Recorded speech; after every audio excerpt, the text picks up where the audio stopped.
স্বাগতম। আজ আমরা ঘুরে দেখব রোম শহরের কেন্দ্রস্থলে দাঁড়িয়ে থাকা প্রাচীন বিস্ময় কলোসিয়াম।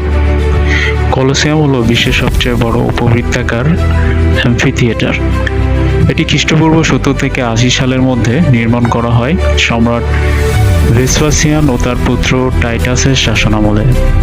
প্রায় 50,000 দর্শক এখানে একসাথে খেলা ও প্রদর্শনী উপভোগ করতে পারতেন। এখানে হতো গ্ল্যাডিয়েটর যুদ্ধ, নাটক, প্রাণীর সাথে লড়াই এবং কখনো কখনো কৃত্রিম নৌযুদ্ধের আয়োজনও।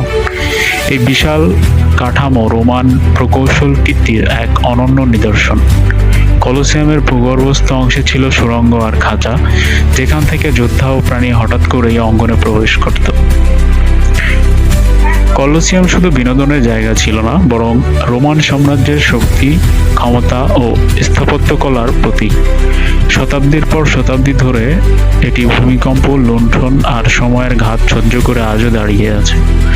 1980 সালে এটি ইউনেস্কো ওয়ার্ল্ড হেরিটেজ সাইট হিসেবে স্বীকৃতি পায়।